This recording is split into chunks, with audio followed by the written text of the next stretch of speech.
Good afternoon. Welcome to SportsLine YXE. I'm Linda Walker. NHL playoffs. Oh my goodness. Could anybody have predicted some of the things that have happened so far in round one? So today I'm going to devote the entire show to talking about the NHL playoffs and with a little help from a friend, a good friend, Ryan Flaherty, sports guru deluxe at Global Television and also the voice of the Rush. He is also play-by-play for the men's and women's Husky hockey teams at the university, which is where I get the privilege of being able to work with Ryan. So without any further ado, ladies and gentlemen, a warm welcome for Ryan Flaherty. Thanks, Linda. That's there's my round of applause. That's a lovely introduction, and I want to deflate it just a little bit because you saved my butt on a Huskies hockey broadcast once because I goofed on the start time of the game. Usually 7 o'clock puck drops at Marlis Belcher. They threw a 5 o'clock at us, and I was sitting at home getting ready to come to the rink, and I got a text message from you. Hey, are you going to come do the game? And I'm like, yeah, it's 7. Yeah. Well, it's already on. Yeah. So you did like a period and a half of the game did both solo in the booth because you're a rock star that way. And so maybe Guru might not quite ready for that level just yet, but I appreciate it. Thanks. Well, in all honesty, and we're throwing accolades around here. No, Ryan, you are one of the best play-by-play guys in the business.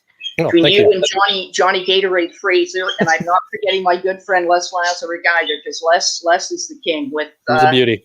Those number of games he's done for the Blades, and especially in the bubble, how well he was able to handle doing all those games, and he is the man. He really is. Yes. He has a lot of experience. He's done a great job. Definitely a role model of mine in that venue for sure. But yeah, it's a lot of fun. I always love doing the games. I can't wait till we get to do some more.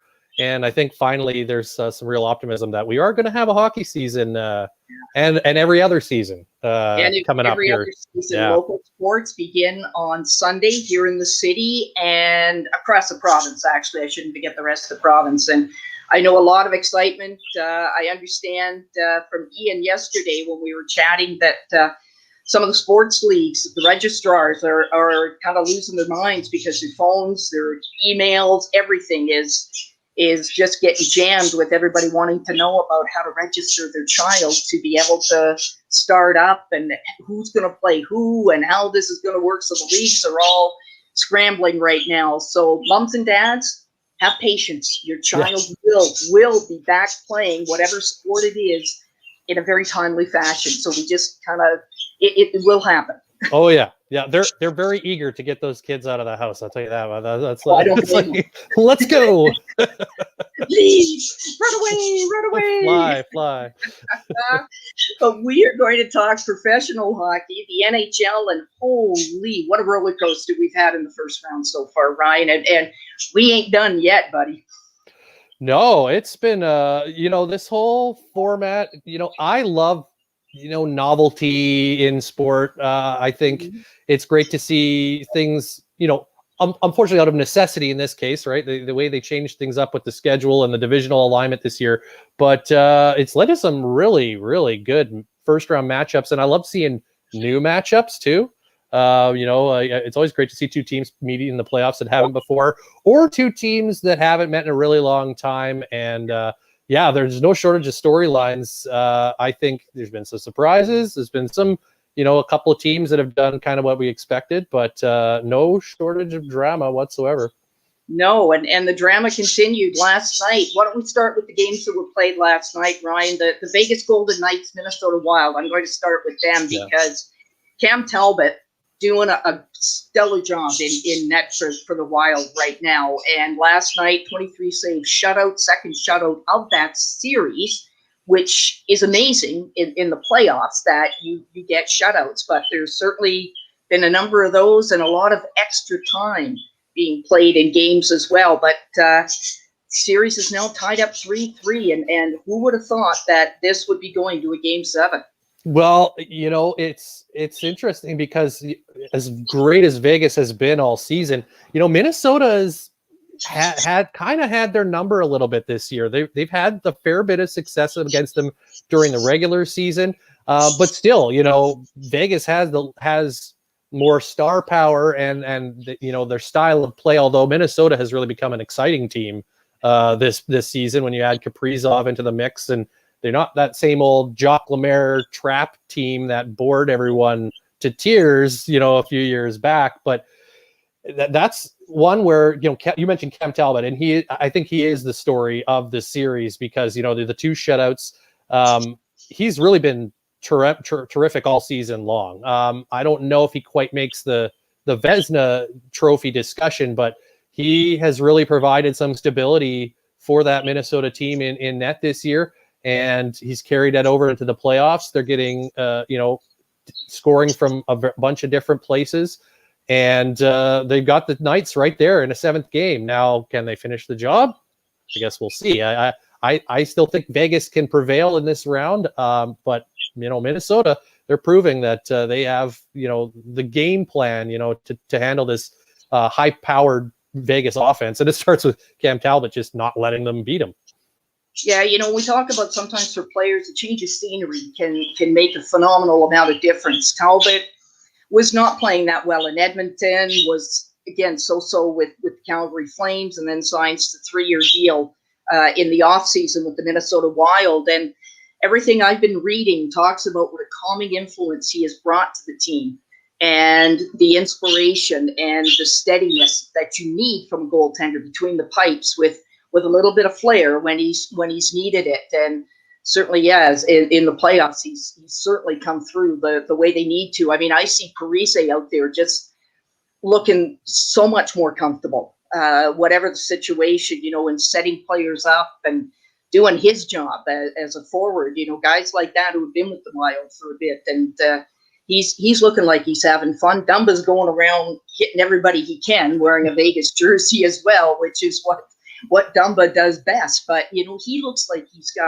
they've all got just that little bit more oomph to their game right now. Well, they have that thing that you see from, teams that are, generally seen as underdogs. They can play a little freer, there's not as much pressure on them. Vegas is expected to win this series. Mm-hmm. So the Wild can just kind of go out and play their game and be, as relaxed as you can be in a playoff setting. But really, I think that's a big part of it too. Is there's not a lot of pressure on Minnesota, so anything they do, they're almost playing with house money right now. Yeah, absolutely. The other series, no surprise really. Florida Panthers going down in 6 to the Tampa Bay Lightning. Although I would say that Tampa Bay should have been able to ramp that one up in 5. Florida near the end gave them a little bit of a battle, but. Tampa Bay, really, I don't call it a surprise that they did come out and win the Sunshine State series. Yeah, it's a shame that we got that in the first round because those two teams had some great battles all year, and I would have loved to see them meet in the Central Division or the Southern. Mm-hmm. I don't know. I can't remember the name of the divisions. What they called them this year. Yeah. I think it's officially. Got them sponsored. Yeah, it's true. It's like the Mass Mutual. But anyways, like they were neck and neck all season long. Would have been great to see them beat in the second round. Yeah. But I would love to have seen this series if how this would have played out if the Panthers had put Spencer Knight in goal from the start of the series. Because, I mean, the first 3 games were like just fire wagon shootouts. Yeah. And part of that had to do with Florida's inconsistent goaltending now. But you're right. The Lightning, I mean, they're the defending champions still. And they had the real, just a tough break to have to get a guy like Nikita Kucherov, who hasn't played all season. Oh, by the way, we're just going to put this guy back in our lineup for the playoffs. And this other guy, his name is Steven Stamkos. Like, yes, that was a pretty. I mean, they had some cap issues this year that they had to navigate the Lightning.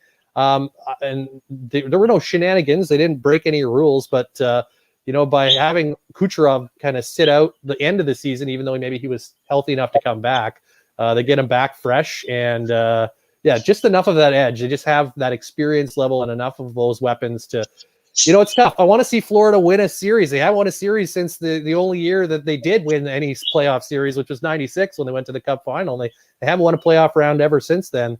And they're a young, fun team, but you gotta beat the champs to be the champs, and I don't think they're quite ready to do that.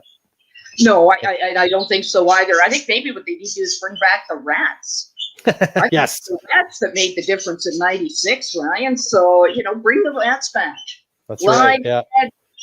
Scott Robert, Mellenby, Dave Lowry, bring run it back. Yeah. Absolutely. Yeah. Rob Petermeyer. Bring back Brian Skrubman. Yes. Yeah. Definitely.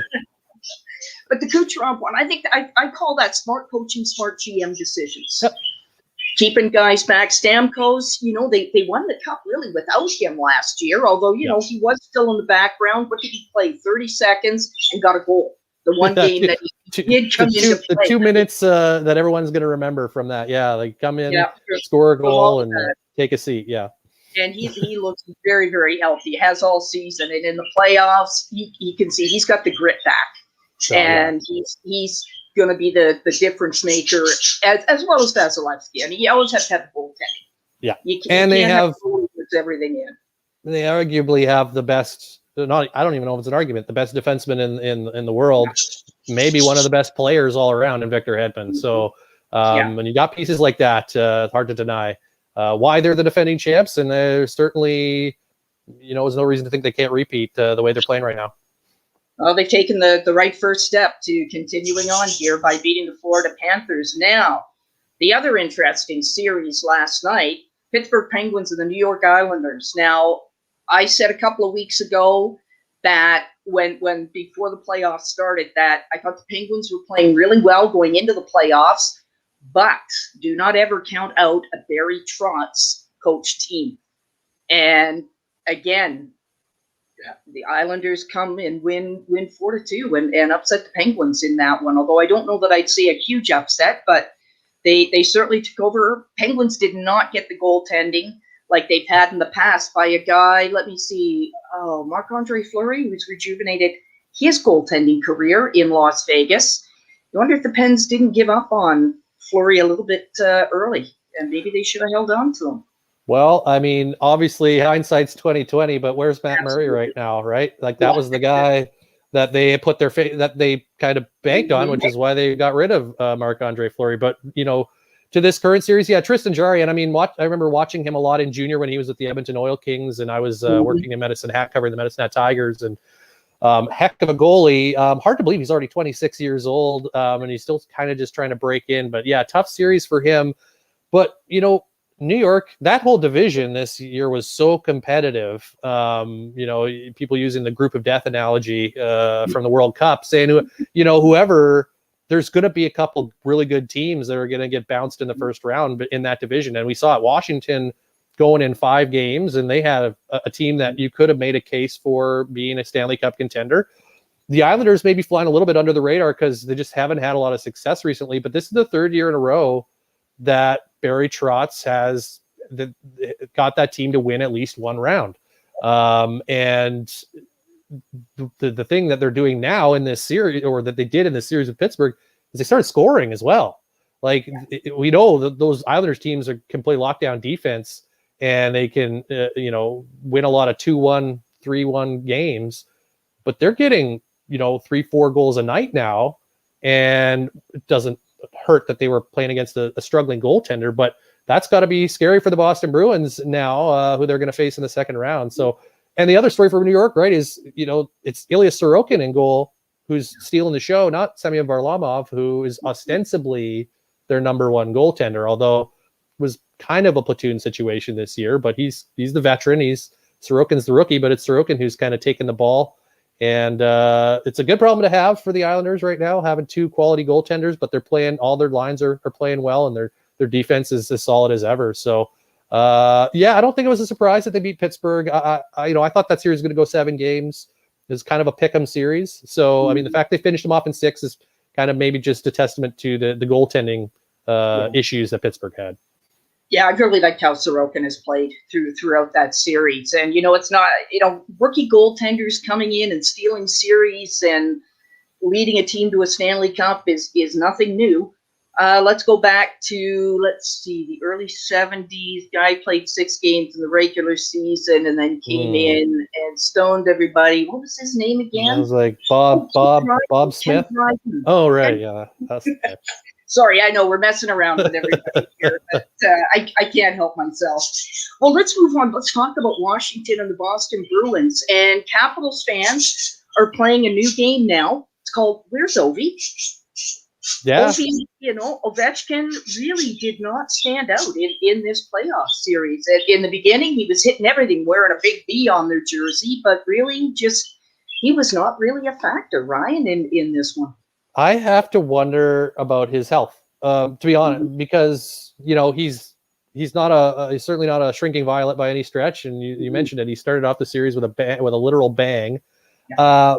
But going into the playoffs, there's talk about he sat a few games, and there was, I think, dealing with some back issues. He's not a spring chicken anymore, and he plays the game at such a high pace and with such physicality that it's a really surprise that he's, in some ways, that he has not dealt with more injuries throughout his career. He's been fortunate that he's been quite healthy for the bulk of his career, which is why he's been able to mount an assault on the goal scoring record.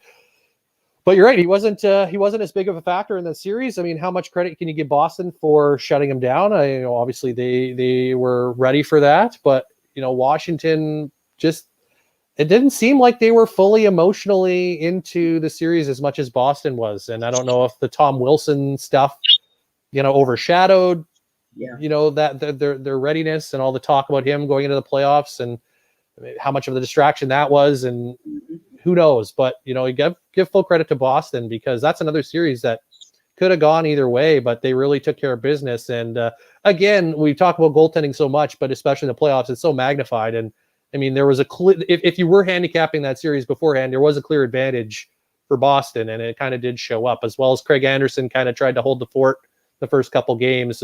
Tuukka Rask is clearly a superior goalie to anyone that the Washington Capitals could put in the crease right now. And so, between those things is just, Boston Bruins yet again, moving on. Well, they're just a machine. And Tuukka Rask has something to prove as well. He has never won a Stanley Cup with Boston as a starting goaltender. That's right. Yeah. When they won in 2013, it was Tim Thomas manning the goal crease. So, Tuukka did not look that great when St. Louis won the Stanley Cup against Boston. I thought he let in some pretty iffy goals, but he would like to show that he can win a Stanley Cup as the starting goaltender. You have the story of Taylor Hall now getting a chance to show his ability to play in the playoffs. He's never gotten past the first round. The odd time the Oilers were making it to the playoffs during his stint there. And I still think the Oilers should have kept him and gotten rid of Nugent Hopkins. But that's just my thought, that I think they would have been better off. But we'll get to Edmonton here in a bit. But I'm going to go back to the Islanders just for a second, Ryan. Another point is that Washington, where's my stat here? I've misplaced it. Sorry, I'll find it later. Anyway, they have, since 2018, they have not gotten past the first round, and they have not had Barry Trotz on the bench coaching them. Yeah, and I still don't understand why Barry Trotz was not re-signed to a very nice contract by the Capitals. That has been a no-brainer in my mind after you win a Stanley Cup, and he built that team. And he was gone a week later, right? Like, it was pretty quick. Maybe they just thought, oh, we got our cup finally. Like, let's move on. Yeah. But yeah, it's, again, in hindsight, I know. Bet they're wishing they still had Coach Trotz, but. It is and again, it was a tough division, so I can't throw too much shade on the Caps, but again, like, they got their cup and they're kind of right back in the same boat they were before they won the cup, which is a lot of good regular seasons, but not a lot of playoff success. Well, and you wonder too, you start looking at the age of some of the players on that team too, right? That they're getting a little long in the tooth, and there really hasn't been a youth movement in Washington. You wonder if, hey, it's maybe time to start so you can take advantage if Ovechkin resigns. Ovechkin's contract is up. Now, the talk is, the expectation is, yes, he's going to finish his career with the Capitals. But let me throw out something goofy just because I can, that I was reading yesterday on I can't remember if it was Fansided or whatever. Anyway, because Ovi has always said how much he loves playing at the Bell Center, there's talk, well, jeepers, would he maybe sign a contract with the Canadiens? Wow. And do the Canadiens move out if Tatar doesn't stay? I mean, they're only speculating on lines. How about an Ovechkin to Gallagher line? Or how about a Ovechkin Suzuki Caulfield line? And I mean, it was a lot of fun reading the article, but I just want to start throwing that out at people just because. Talk amongst yourselves. You know what? Who it's dare to dream, right? Dare to dream. Absolutely. The only limit is your own imagination. I would say, the likelihood of that happening is probably somewhere between slim and none. Yeah. But it's a fun thought to think about for any Habs fans about see. Absolutely. But it's like how often do we see this? Anytime there's a star player whose contract is coming up, whether it's the Habs or the Leafs, it's like wouldn't they be great on that team? And the Leafs have done a lot of that. There was an era where they basically did that for a while in the early 2000s. Like, let's get Lindros, let's get Brian Leach, let's get all these Ron Francis, let's get all these guys who are right at the end of their careers. But no, I think it would be a shock to see Ovechkin finish his NHL career anywhere but Washington. Who knows if he will finish his playing career in Russia, but that's also a possibility. But no, I think but hey, never say never. Never say dare to dream. None of us ever thought Gretzky would leave Edmonton. Right. So there's the one we always go back to. All right, let's jump over to the Carolina Hurricanes and Nashville Predators. That one is a good series as well. Carolina's up 3-2 in that series, and the Predators clawing their way back into this one. And they had an OT game last night. Carolina won 3-2 in Game 5. So what do you see in that one? Well, hey, Nashville. I mentioned it with Minnesota. Like, you want to talk about playing with house money? Like, this is a team that was counted out halfway through the season. Like, they really didn't look anything like a playoff team, even come February or even early March. But they really picked it up in the second half of the season, and now they're right in a battle with a Carolina team that I think a lot of people have as a potential Stanley Cup finalist, if not winner. The Carolina team that is a fun, exciting young team that's really got some veterans in the key places, like a Jordan Staal as their captain. But Nashville's given them everything they got, and I think again, I sound like a broken record, but the goaltending has kind of evened things out a little bit for them. I don't think the Hurricanes have gotten bad goaltending, but UC Saros has been lights out for the Preds. They're kind of an anonymous team. Like I who follow the NHL, follow sports quite closely, I was kind of challenging myself to try to name as many players on the roster as I could. There's not a lot that come to mind readily after you get past Roman Josi. Pekka Rinne is obviously still there, but he's not the number one goalie anymore. And they just have a bunch of blue collar players or guys that have maybe been cast off elsewhere, like Matt Duchene, who are playing their team system to a T, and they're getting some timely scoring. And how much of a factor has it been that they have fans in their home games as well? Like both teams, like that's been a whole dynamic for these series in the States that we're not getting in the North Division series. That how much of an X factor is that home ice is that an advantage? And I know Carolina has the home ice advantage, and so Nashville is in a must-win in their own building tonight. And that's the one that they kind of have to win. Well, obviously they have to win it, but you wonder how much it's going to help them that they have the crowd there. There's some great pictures from Game 4 with the Titans lineman Taylor Lewin just like dousing himself. He's been a crazy Preds fan before, but he's apologizing to his wife and his daughter for getting them soaked with beer or whatever, but it was worth it because we won an OT and the whole thing. So that fan atmosphere in Smashville is great to see kind of come back, and if the Preds can ride that wave, we'll see what happens. Although I think, if they do manage to get past Carolina, it will be a short series for them against Tampa Bay. Whereas if I think Carolina can prevail here, I think that is destined to be a real doozy. Yeah, I think that could be a 7-game series between Carolina and Tampa Bay. Colorado Avalanche, St. Louis Blues, no surprise here. Ryan O'Reilly has learned the hard way. Do not ever make a prediction that St. Louis could take out the team that wins the President's Trophy. I know the President's Trophy can be a bit of a jinx to a team, but St. Louis nowhere near the caliber that they were when they won the Stanley Cup right now. No, they're not decimated, but they've lost some key pieces from the team, namely Alex Pietrangelo. I mean, that was a big important piece. But Colorado, as much as I love the unpredictability of sports, and that's what makes it so fun, it is reassuring to know that every once in a while there are, things go the way you expect them to go. So you're not completely losing your mind. Like Colorado is my preseason Stanley Cup pick. They're my pre-playoff Stanley Cup pick, and I've seen nothing at all in that 4 games to dissuade me from that whatsoever. They are just an absolute wagon of a team, and they're getting goaltending from Philip Grubauer, who, let's not forget, as much as he isn't all that playoff experienced, when Washington won the Cup in 2018, he was actually, their starter down the stretch, and it was only when he got hurt that Braden Holtby got to get back in there and then kind of played so well that he stayed in for the rest of the way and helped them win that Stanley Cup.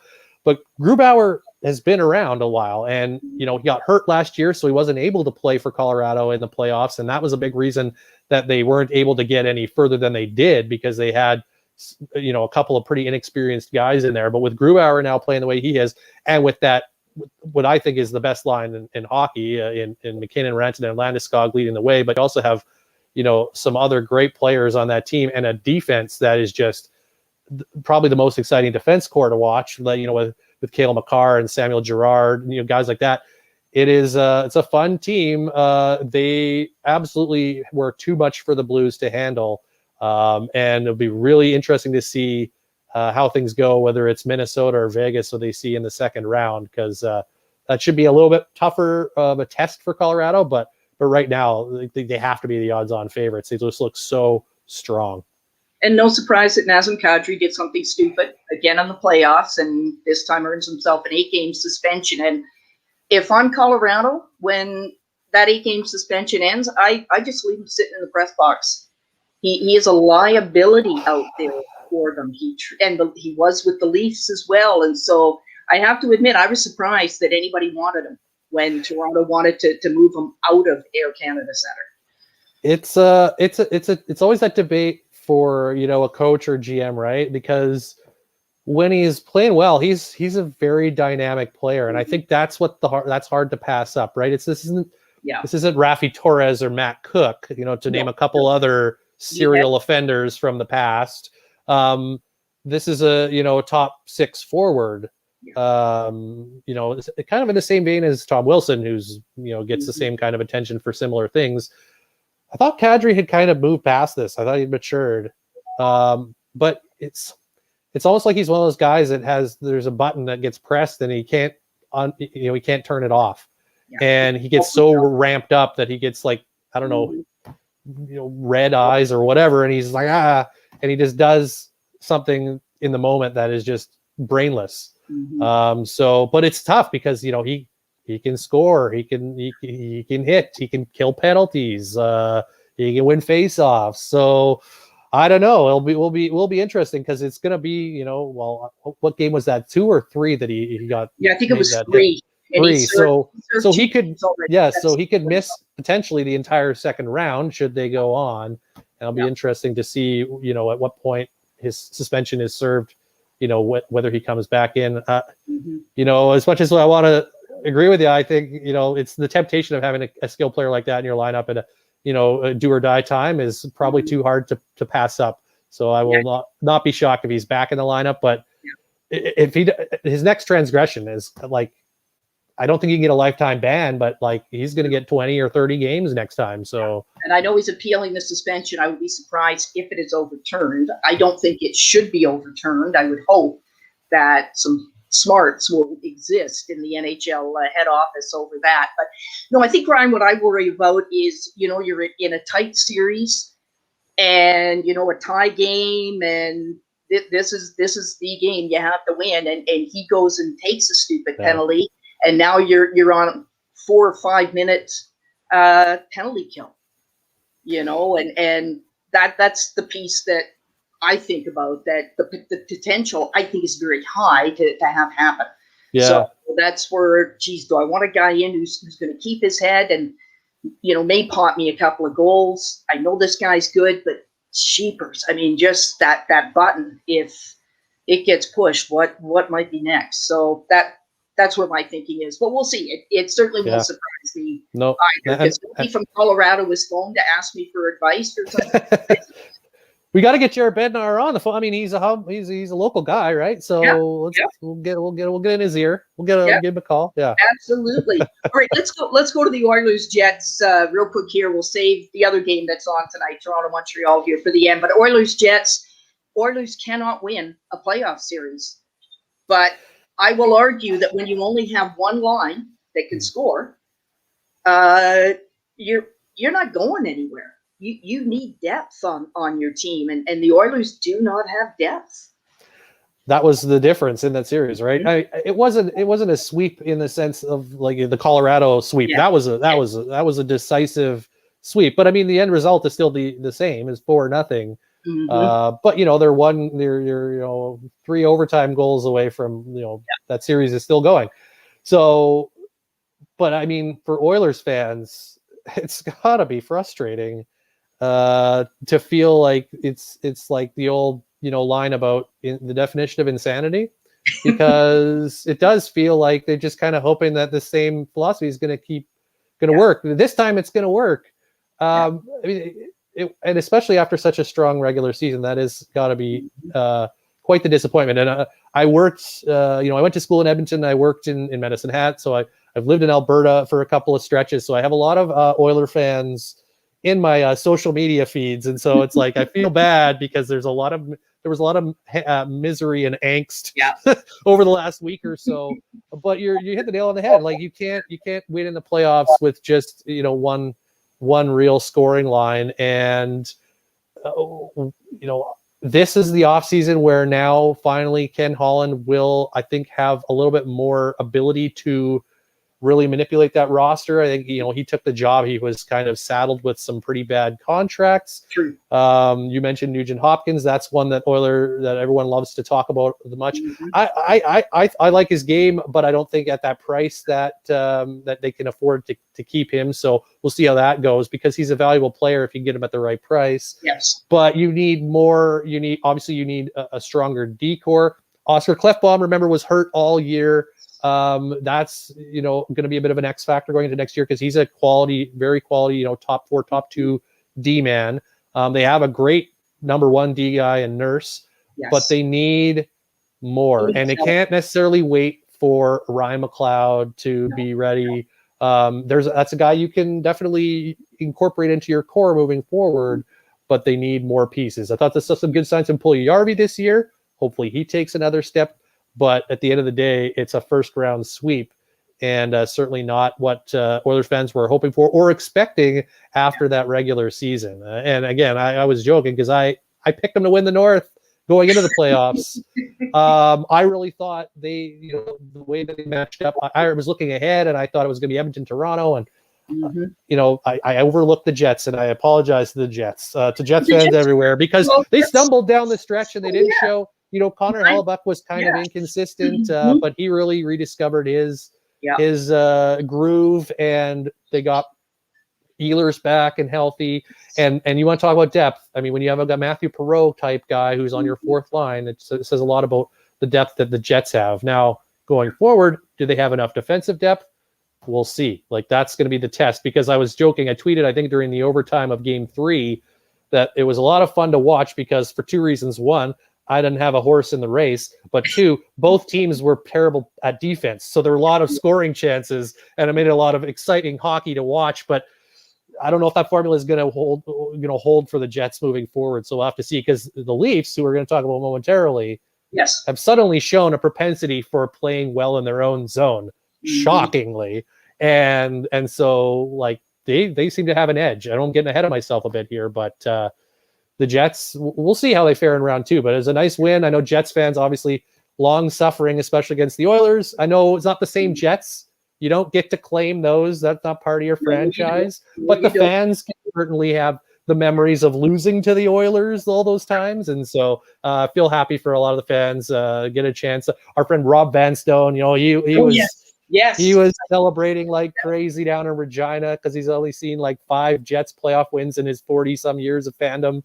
That's right. So shout out to the Jets fans. Good for happy for you. Keep cheering, Rob. We'll see how it goes. Yeah. Well, we mentioned earlier about, right now, no fans in the stands, although there will be in the Toronto-Montreal series if they do go to Game 6. The Bell Center will allow 2,500 fans in. And the Bell Center has also won the Stanley Cup of Cleanliness. About a week or so ago, they got the GBAC award for having the cleanest amphitheater in Canada. No other arena has received this. It truly is like the Stanley Cup of cleanliness. So you will be very safe going into the Bell Center. If you're going to go into any arena in Canada, that's the one to go into. Oh yeah, yeah. I mean the history and everything there, the ceremony. It'll be great to see. I mean, I've actually gotten quite used to it. It took maybe a week for me to get accustomed to, the piped in crowd noise or what have you. And it's really, as a viewing experience, on TV, it's fine. Like I actually thought it was going to be really tough, but you get used to things pretty quickly. But then when we saw the playoffs start and we saw some of these crowds in some of these other buildings, you're like, oh, right. Yeah, this is actually a lot better. So, hey, good for the folks in Montreal who have, kind of done their due diligence and made sure that they're in a position where they can allow some fans into the building. And that, is maybe a little taste of what we can hopefully see in some other buildings going forward. But yeah, let's see if the Habs can get there first, because they got a big task before them tonight. One more thing here. What Jets fans did was they got in their cars, had the flags and everything, and they were honking their horns driving around MTS. Yeah, and I think the Oilers crew were doing that for Game 1 too. Yeah. Yeah. So I mean, as a player, if you're coming into the building and you see that, that's pretty cool. That'll get you pumped up, even when you don't have the bodies in the stands, to see that kind of support going on. But yeah, Toronto-Montreal tonight. Montreal has got to find a way to score. I mean, I've been waiting for Marc Bergevin to phone me, because I think I could handle the puck a little bit better than some of the guys have out there. So just, Josh Anderson had such a great start to the season. He had the first goal in the first game of this series and has disappeared.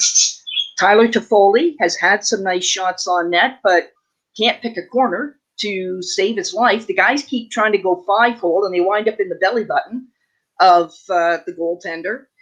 The power play is, I think, worse than what it was under Kirk Muller. Yeah. And Alex Burrows was supposed to be able to improve that. And we saw some glimmers at times in the season, but overall, this team needs something as a pick-me-up to be able to compete. I mean, losing 4-0, that's for all the series, that is inexcusable in the playoffs. I don't care how well a goalie is playing.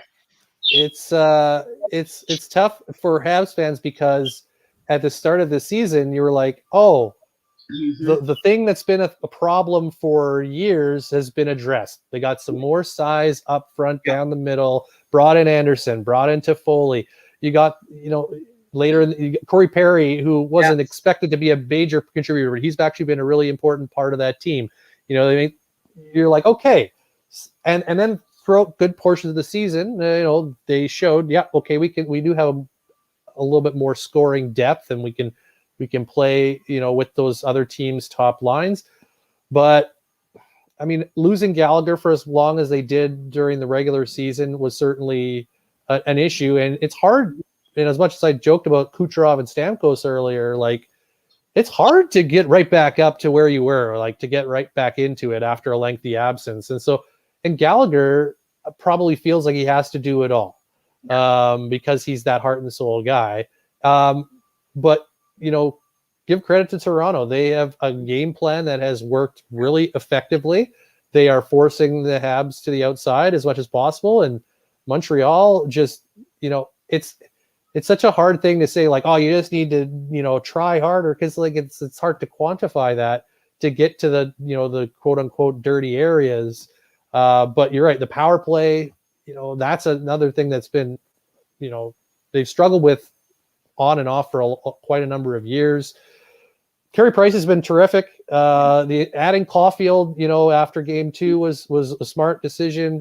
But you can't expect a rookie to be the difference maker, to get you over the top. They just need to find more ways to get into those greasy areas. And I think they've gotten a little bit away from some of the physical play that kind of got them a lot of success, or led to a lot of success this year. Toronto kind of has taken over, the initiation of the physical aspect of the game, and Montreal's not getting a chance to kind of dictate that, and that's leading to some penalties and some other things like that. So, I mean, I think you're going to see them come out. I would expect to see them coming out banging bodies right from the opening puck drop tonight, and trying to create some turnovers that way. They've done a decent job against the Matthews line, but it's William Nylander now who's kind of taken over and been the guy. But that's the story. Toronto is a very good team, a very skilled team. I think a lot of people, there's a reason they were first in the division, right? And Montreal was fourth. So I think in some ways this series is kind of playing out the way it was expected to, but I don't think folks expected the Habs to struggle this much to score. Yeah, no, and I certainly thought they were going to do a little bit better in that scoring department. And, and kudos to Jack Campbell. I mean, he has played well when he's needed to play well for the Leafs. And obviously, getting a shutout the other night, it's never easy to get a shutout. I don't care how many shots or, whether guys have perked in front of the net. I look at more what were the quality of shots. Out of that, 47 you might have gotten in a game. Okay, how many of those? Was it 10 that were quality shots? 5, 20? To me, that's the more important piece I want to know. So Toronto's been getting quality shots on Price. You're right. He has played terrific. He has looked like the Carey Price that a lot of us know and love. I have a friend in Montreal who doesn't like him as a goaltender, wants him out. So we have great texting. There's always a couple, right? Like there's always a couple. Some people that think Yaroslav Halak should be the guy, right? Yeah, and where is Halak now? I think he's still in Boston. He's Boston, right? Number 2 in Boston. Yes, and he may wind up winning a Stanley Cup. Yeah, who knows? True.